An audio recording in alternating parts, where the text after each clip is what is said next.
የምኖረው አረብ ሀገር ነው። አፍቃሪ ሴቶቼ ቁጥር ስፍር የላቸውም።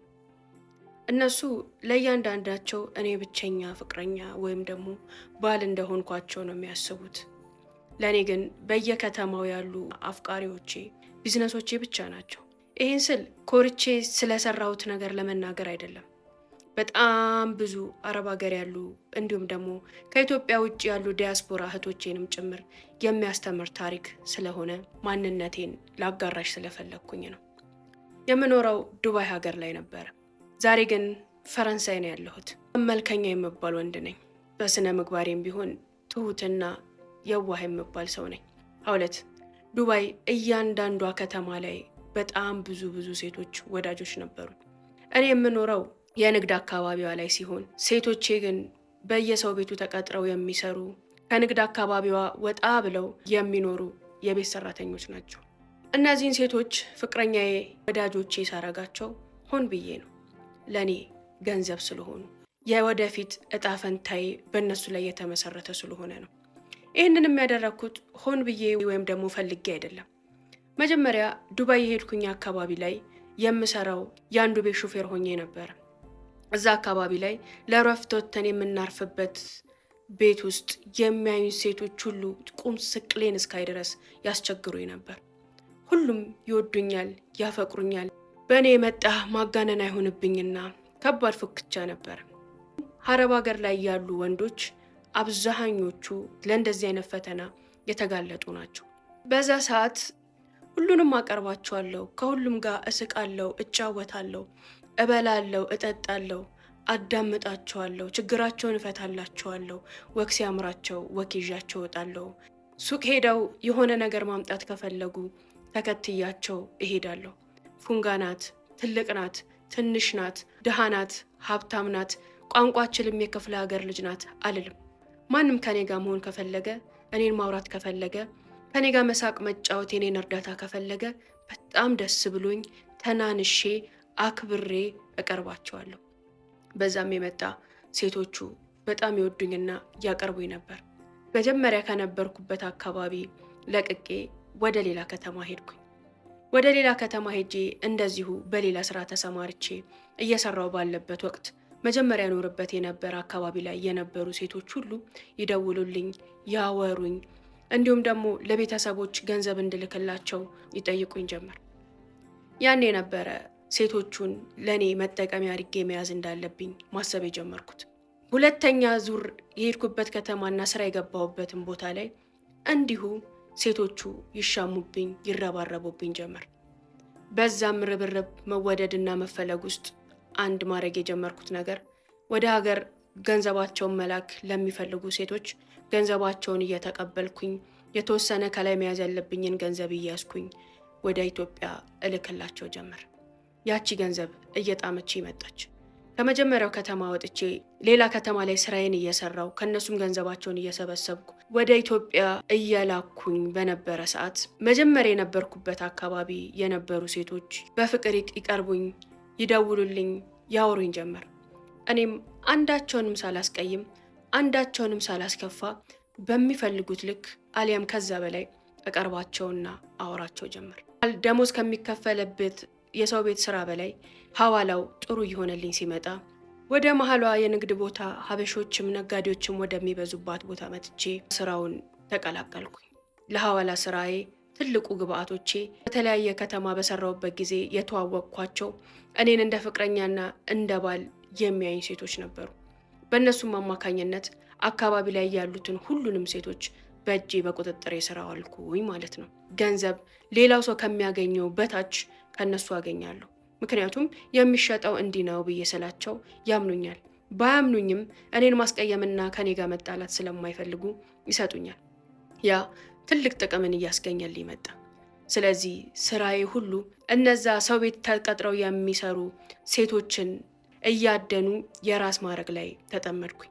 ምክንያቱም ትልቅ ጥቅም እያገኘሁ መጣሁ። በእያንዳንዱ ከተማ እየዞርኩኝ ተቀጥረው የሚሰሩ እህቶቼን እየተዋወቅኩኝ ለቤተሰባቸው ገንዘብ መላክ ሲፈልጉ እኔ እንዳለሁኝና ያሉበት ድረስ በፍጥነት መጥቼ ገንዘባቸውን ተቀብዬ ለቤተሰባቸው እንደማደርስላቸው እየተናገርኩኝ በማረፊያ ቤቶች ላይ ሁሉ እየዞርኩኝ እነዚህን ሴቶች ማወቅና መተዋወቅ ጀመርኩኝ። ሁለት በዚህ ትውውቄ የሚያውቁኝ ሴቶች ሁሉ እከሌ የማ ፍቅረኛ ነው ብለሽ ብትጠይቂያቸው በልበ ሙሉነት የኔ ነው፣ በጣም ነው የሚወደኝ፣ ከኔ ውጪ መኖር አይችልም፣ የኔ ፍቅረኛ ነው ብለው እርግጠኛ ሆኖ ይነግሩሻል። ከእያንዳንዱ ጋር የነበረኝ ግንኙነት ልክ እንደዛ ነው። ከእሷ ጋር ስሆን፣ እሷ ጋር ሳወራ፣ ለእሷን ስንከባከባት፣ ለእሷ የምትፈልገውን ሁሉ ነገር ሳሟላላት ሌላ ሰው ፈጽሞ እስከማይመስላት ድረስ ነው የማደርገው። ሁሉም ሴቶች እኔ ታማኝና አንድ ፍቅረኛቸው እንደሆንኩ ለወደፊት የሆነ ነገር ተስተካክሎ እኔን የሚያገቡኝ ሰው እንደሆንኩኝ እያሰቡ ነበር ከኔ ጋር የነበራቸው ሲሪየስ የሆነ ግንኙነት። እኔ ግን ለአንዳቸውም ቅንጣት ታክል ፍቅር አልነበረኝም። አብዛኞቹ ሰው ቤት የሚሰሩ እህቶች ጭንቀትና ፍርሃት፣ ቆሜ እቀራለሁ፣ ከዚህ እጅ ባላገኝ ሆኖ ወይ፣ መወደው ሰው አገኝ ሆኖ ወይ፣ አገባ ሆኖ ወይ፣ እወልድ ሆኖ ወይ የሚለው ዋነኛው የህይወታቸው ጭንቀት ያ ነው።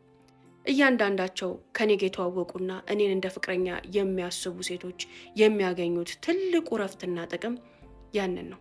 እሱን አገባለሁ፣ የማግባት እድል አለኝ፣ ተፈቃሪ ነኝ ብለው እንዲያስቡ አደርጋቸዋለሁ። ሌላው እነዛ ሴቶች ያለባቸው ትልቁ ክፍተት እኔ እስካሁን ከተረዳሁት የበታችነት፣ ያለመፈለግ፣ ያለመወደድ ስሜት ይሰማቸዋል።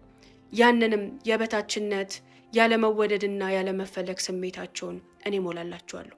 በጣም ተፈላጊ ተወዳጅ እንደሆኑ እነግራቸዋለሁ፣ አስመስላለሁ።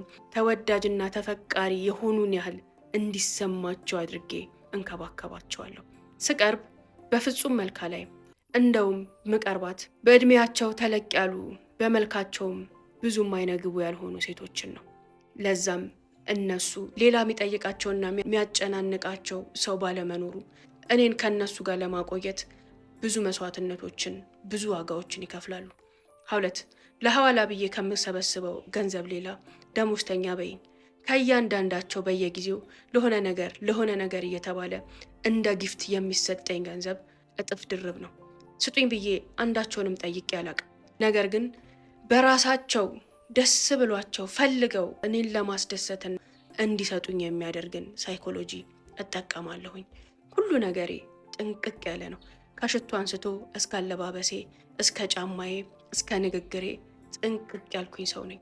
ከምንም በላይ አንሼና ዝቅ ብዬ አልታይም። ስለዚህም እኔ ላይ ያምናሉ፣ ይተማመናሉ። ስጡኝም ብያቸው አላቅም።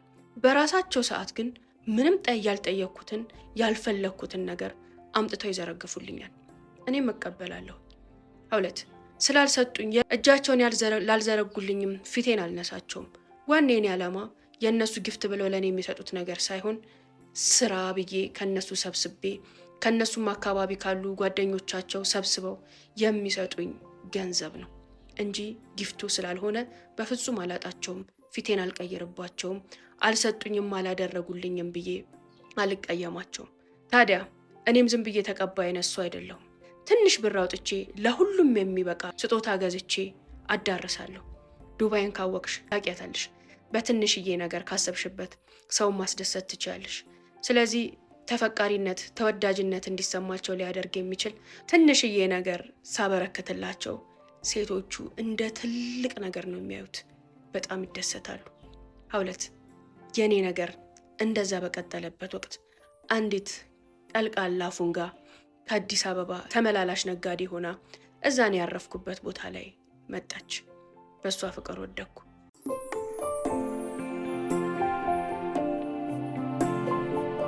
የንግድ ማዕከል የሆነችው ቀውጤ ቦታ ላይ ብዙ ሰው ከሚያድርበት መኖሪያ ውስጥ ተከራይቼ መኖር ጀመርኩኝ። ከሴቶቼ ጋርም በምፈልገው ደረጃ እየተገናኘው ስራዬን እየሰራው በምኖር ሰዓት አንዲት አዲስ አበባ ወደ ዱባይ የተመላለሰች የምትሰራ ነጋዴ ጋር ተገናኘሁ። እንዳየኋት ነበር የወደድኳት። ሁለት መልኳም ሆነ ምኗ እዚህ ግብ የምትያት አይደለችም። ምኗን የወደድኩት ለምንድን ነው የወደድኳት ብዬ እስክል ድረስ የሚወደድ ምንም ነገር የላትም። የእውነቴን ነው ምልሽ። እኔ ደግሞ ቆንጆና አማላይ ወንድ ነኝ። ያቺ ሴት የሻንጣ ስራ የሚባለውን ስራ ለመጀመር አስባ በድፍረት ብቻዋን ከአዲስ አበባ ተነስታ ዱባይ የገባች ጀግና ናት። ልክ ቤቱን ከፍታ ስትገባ አልጋዬ ላይ ተንጋልዬ ስልክ እያወራሁ ያገኘችኝ እኔን ነበር። እንደመጣች ተቀበልኳት። ሳያት ደነገጥኩኝ። ሰላምታ ተለዋወጥንና ሻንጧን የምታስቀምጥበትን ቦታ አሳየኋት። አልጋም አሳየኋት። እዚህ ነው የምታርፊው፣ ሻንጣሽን እዚህ አድርጊ፣ እዚህ ነው እንዲህ የምታረጊው፣ ክፍያው እንዲህ ነው ብዬ ሁሉንም ነገር አስረዳኋት። የቤቱ ባለቤት አንተ ነህ እንዲህ አለችኝ። አይ እኔ እንኳን የቤቱ ባለቤት አይደለሁም፣ ግን እዚህ ነዋሪ ነኝ። የቤቱ ባለቤት ትመጣለች፣ ማንም ስለሌለ ልቀበልሽ ብዬ ነው አልኳት። እሺ ብላ ቁጭ ብላ ማውራት ስንጀምር ለመጀመሪያ ጊዜ ነው የመጣሁት። ስለ ስራውም ስለ ሀገሩም ምንም የማውቀው ነገር የለም። የሚረዳኝ ወይ የሚያግዘኝ ሰው ልታገናኘኝ ትችላለህ አለችኝ። ምንድን ነው የፈለግሽው አልኳት። የሻንጣ ስራ የሚባለውን ነገር መስራት ፈልጌ ነው። አዲስ አበባ ላይ ይህን ስራ የሚሰሩ ብዙ ጓደኞች አሉኝ። ብዙ ጊዜ ይዘውኝ እንዲመጡና እንዲያሳዩኝ ለምኛቸዋለሁ። ማናቸውን ፈቃደኛ ሳይሆኑልኝ ሲቀር የተወሰነች ኢንፎርሜሽን ይዤ በድፍረት ነው የመጣሁት። ምክንያቱም መስራት እፈልጋለሁ። ይህን ስራ ደግሞ መስራት እፈልጋለሁ። እስከ ዛሬም እዚህ ስራ ውስጥ ሳልገባ የቆየሁት የሚያሳየኝና የሚያመጣኝ አጥቼ ነው። አሁን ግን የፈለገውን ልክሰር፣ የፈለገውን ልጣ፣ በራሴ ተነስቼ መሄድ አለብኝ ብዬ ቆርጬ መጥቻለሁ። እንደው ፈጣሪ የባዳ ወኪል አያሳጣኝም አለችኝ። የምትፈልጊውን ሁሉ እኔ አግዝሻለሁ፣ እኔ ረዳሻለሁ፣ እኔ ያሳይሻለሁ አልኳት። የሚገርምሽ አውለት እንዳየኋት አስደንግጣኛለች። ወድጃታለሁ። በጣም ደስ አላት። እሺ ከምን ልጀምር አለችኝ። ሁሉንም ነገር ነገርኳት። እቃ እንዴት እንደምትቀበል፣ በምትቀበለው እቃ ስንት እንደምታተርፍ ከመናገር አልፌ ለማንም አርጌ በማላቀው በማንም ሆኜ በማላቀው ልክ እጆቿን ይዤ አስተምራት ጀመር። እቃዎችን አብሬ ያሰበሰብኩኝ፣ ሻንጫዎቿን አስተካከልኩኝ፣ ገንዘቧን የምታገኘው የምታጣውን ነገርኩኝ፣ መች መምጣት እንዳለባት፣ እንዴት ማድረግ እንዳለባት ሁሉንም ነገር ከሀ እስከ ፐ አስረዳኋት። በጣም ደስ አላት። በቃ እንደው ፈጣሪ የእናቴ ጸሎት አልጣለኝም፣ የባዳ ወኪል ያውጣልሽ ተብዬ ነበር፣ አንተን አወጣልኝ ምናምን ብላ በጣም ደስ አላት። የመጣችው ለ5 ቀን ነበር። የስራዋን ሁኔታ ግን በ3 ቀን ውስጥ አጠናቀን 2ቱን ቀኖች ከተማዋን ላሳየሽ ብዬ ይዣት ዞር ጀመር። ያንን ሳረግ ዙሪያ ላይ የነበሩ ሰዎች ሁሉ በጣም ተደንቀው ነበር። እኔን ከሴት ጋር በእንደዚህ ልክ ተቀራርቤ እንደዚህ አይነት ነገር ሳደርግ ሲያዩኝ የመጀመሪያቸው ነበር። ወዲያው ጓደኞቼ እቺ ልጅ ወደድካት፣ ፍቅር ገባለህ እያሉ ሙድ ይዙብኝ ነበር። እውነታቸውን ነው፣ ግን በጣም ገርሟቸዋል። ኧረ በእናትህ ምንድናት እቺ ምናምን እያሉ ለእኔም ገርሞኝ ነበረ። መውደድ፣ ማፍቀር፣ መፈለግ የሚባለው ነገር ለመጀመሪያ ጊዜ በዚህ ሴት ተሰማኝ። እነዛን 2ቱን ቀኖች አብረን ስናሳልፍ ፍቅረኛ አለሽ ወይ ባለትዳር ነሽ ብዬ ጠየኳት። አይ ፍቅረኛ ነበረኝ ግን አሁን ተለያይተናል አለች። ለምን አልኳት። ከሱም ጋር ስለተለያየው ነው ወደ ስራ መግባት የፈለግኩትኝ። በቃ አልተስማማንም፣ ረዥም ጊዜ ጓደኞች ነበርን፣ ተለያየን አለችኝ። እንደው ትንሽም ቢሆን የተለያያችሁበትን ምክንያት ማወቅ እችላለሁ ስላት ድሃ ነው አለችኝ። አልኳት። ደነገጥኩ።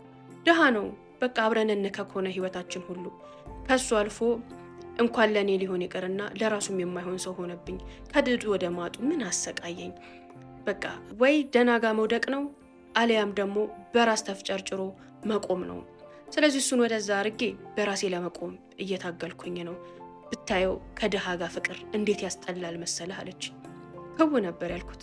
ግልጽነቷ ግን በጣም ደስ አለኝ። አሃ በድህነቴ ገና ካሁኑ ልገመት ነው እንዴ ብዬ እነዛን 2 ቀኖች በደንብ አርጌ ኢንቨስት አረኩባት። ከዛ ሸኘኋት።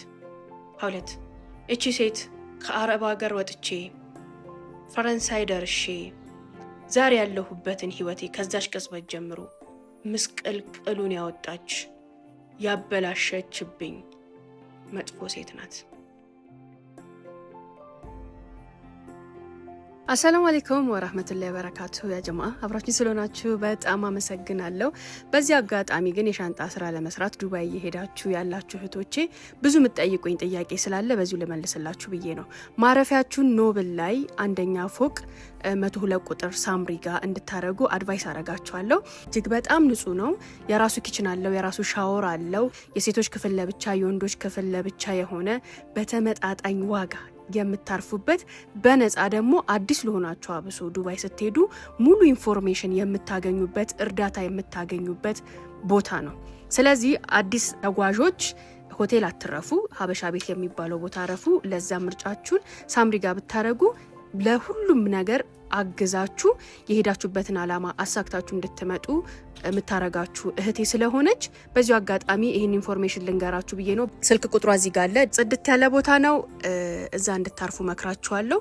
ብዙ ኢንፎርሜሽኖችንም እዛ የምኖርበት ከተማ ላይ የሚያውቁኝ ሰዎች ሁሉ በጣም ኮስታራ፣ በጣም ሲሪየስ፣ የምኖርበት አካባቢ ላይ ከየትኛውም ሴት ጋር የማልታይ ምክንያቱም የምናድርበትና የምንኖርበት ቦታ ብዙ ሴቶች ብዙ ወንዶች የሚንጋጉበት በቀላሉ ሴቶችና ወንዶች የሚቀላቀሉበት የሚገናኙበት የሚያወሩበት የሚሳሳቡበት ቦታ ቢሆንም እኔ ግን የቅርብ አብሮኝ የሚኖሩ ወንድ ጓደኞቼ ሳይቀር ስለ እኔ የሚያውቁት በጣም ጀንትልና ጨዋ ንጹህ እንደሆንኩኝ ነው የሚያውቁት።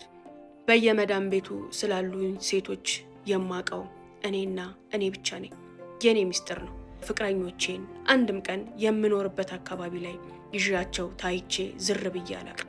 እረፍት ሲወጡና እኔን ማግኘት ሲፈልጉ እዛው እነሱ ያሉበት ከተማ ወይም ደግሞ ሌላ ከተማ ላይ ፍጹም ከሚያውቁትና ከሚጠብቁት ውጪ ጥሩ ጊዜ እናሳልፋለን።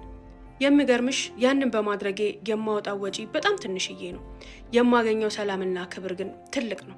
ሁሌም ከነሱ ጋር ለማሳልፈው ነገር የማወጣው ገንዘብ እኔ ነኝ። ሆኖም ግን እጥፍ ድርብ ሆኖ በዙር እንደማገኘው አውቃለሁ። ከራሷ ከሴቲቷ የምኖርበት ቦታ ላይ ያለኝ ስም እጅግ በጣም ንጹህ ነው። ፈጣሪ ከሰጠኝ አንድ ትልቅ ስጦታ ብዬ የማስበው ሀውለት ማንንም አልነቅ ሰውን የምወደው በሰውነቱ ነው። ይሄን እምልሽ እውነቴን ነው። ከነዚህ ሴቶች ጋር ፍቅር የሚባለው ወደ ትዳር ሊወስደኝ የሚችል ምንም አይነት ፍቅር ባይኖረኝም በሰውነታቸው ግን አከብራቸዋለሁ። ከነሱ ጋርም ስሆን ቅንጣት ታክል የሚያሸማቅቅና የሚያሳቀቅ ስሜት አይሰማኝም።